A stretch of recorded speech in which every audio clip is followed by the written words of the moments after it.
Hi, this is Grandpa from Grammy and Grandpa Read, and today's book is The Brave Little Tailor.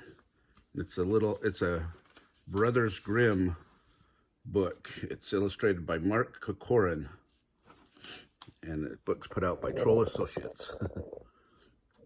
One morning, a little tailor was hard at work in his shop. Suddenly, he heard an old woman calling, "Good jelly to sell, good jelly to sell."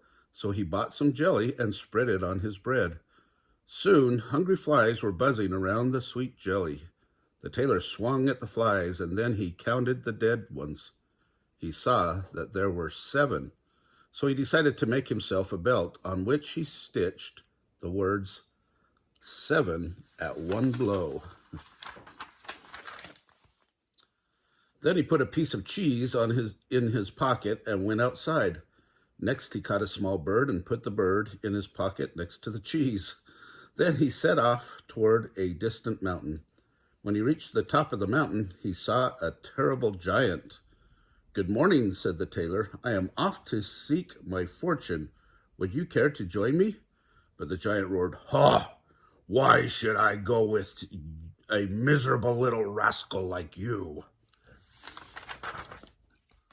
The tailor showed his belt to the giant. 7 at one blow. The giant thought it meant that the tailor had killed 7 men, so he decided to put the tailor to a test. First, the giant picked up a rock and squeezed it until water dripped out. "Can you do that?" he roared. "Easily," replied the tailor. Taking the cheese from his pocket, he squeezed it until drops of liquid fell to the ground. "Not bad," said the giant. Then he picked up a stone and threw it high into the air. "Try to beat that," he roared. "I will throw one so high that it will never come down," announced the little tailor. He took the bird from his pocket and tossed it into the air. The bird was so happy to be free that it flew far, far away. Now the giant led the tailor to a fallen oak tree. "Help me carry this tree out of the forest," he bellowed. "Gladly," said the tailor, "and to make it easier for you, I will lift the biggest part, the end with all the branches." So the giant lifted the heavy trunk of the tree. Behind him, the clever tailor sat down on the branches instead of carrying them. Soon the giant grew tired. "I can go no farther," he cried, dropping the tree. The tailor laughed. "Why, you can't even carry your own end of the little tree?" Soon they came to a cherry tree. The giant bent it down to the ground and ate the sweetest fruit from the highest branch. Then he told the tailor to hold it and pick some cherries for himself. But when the giant let go, the tree sprang back, throwing the tailor high into the air. "Oh," laughed the giant, "you are too weak to hold down a tiny twig." "You are mistaken," replied the tailor. "I jumped over the tree. That's something you can't do." And the giant tried, but he landed in the branches. That night, the giant brought the tailor to his cave, where he lived with some other giants. When he thought the tailor was asleep in his bed, the giant took a heavy iron bar and smashed the bed to pieces. "That's the end of you," he grunted. But the tailor was asleep in a corner of the cave, for the bed had been too big. And in the morning, when they saw that the tailor was alive and well, the terrified giants ran from the cave. The tailor walked on until he reached a king's palace. The king thought the tailor was a great warrior who had slain 7 men with one blow, so he invited the tailor to join his army. But the other soldiers grumbled and complained. They were jealous of the tailor.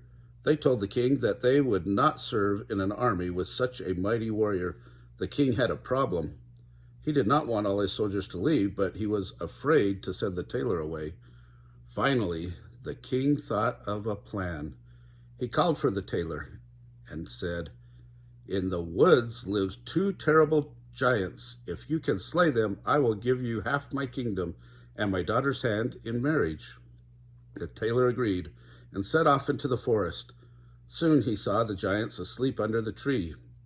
He climbed the tree and began dropping stones on them. One of the giants awoke and asked his friend, "Why are you hitting me?" I am not hitting you, replied the second giant. You are dreaming. Go back to sleep. Then the tailor dropped stones on the second giant, who pushed his friend and roared, Stop throwing things at me. And the first giant replied, I am throwing nothing. They argued for a while, but finally fell asleep again. Then the tailor took the heaviest stone and heaved it down from the tree. It hit the first giant, who cried, This is too much. He gave the other giant such a blow that the earth shook. Then they ripped up trees by the roots and beat each other unmercifully. When it was over, both giants lay dead on the ground. The king was upset when he saw that the tailor was still alive, for he did not want to keep his promise. Now you must capture the wild unicorn that lives in the forest, he said. So the tailor went back to the forest. Before long, the unicorn saw him and came running toward him.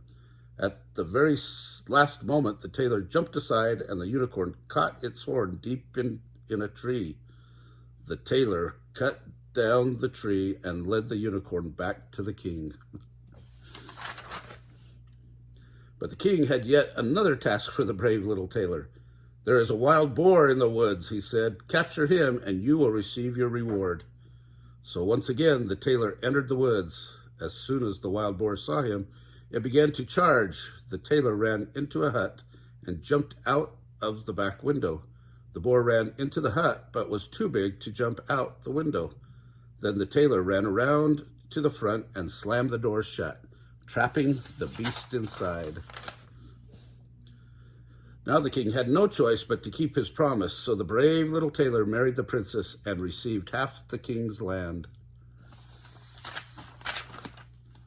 One night, the young bride overheard the tailor talking in his sleep about measuring, cutting, and sewing, so she knew he was only a tailor and not a great warrior. In the morning, she told her father, who said, Leave your door open tonight. My soldiers will tie him up and carry him to a ship that will take him to the ends of the earth. But the tailor found out about the king's plan. That night he closed his eyes but did not sleep. When he heard the bride sneak out of the bed and open the door, he pretended to talk in his sleep. I have killed 7 at one blow, slain 2 giants, taken a unicorn, and captured a wild boar.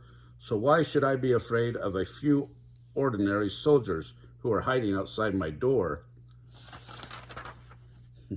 When they heard this, the soldiers ran for their lives, and for the rest of his days, the brave little tailor remained a king. Whoa, that's quite a tall tale. Anyway, it's better to be smarter than to have big muscles, right? That's kind of the point of that story. Smash the like button if you enjoyed this story. Subscribe to our channel and watch the playlist for fairy tales.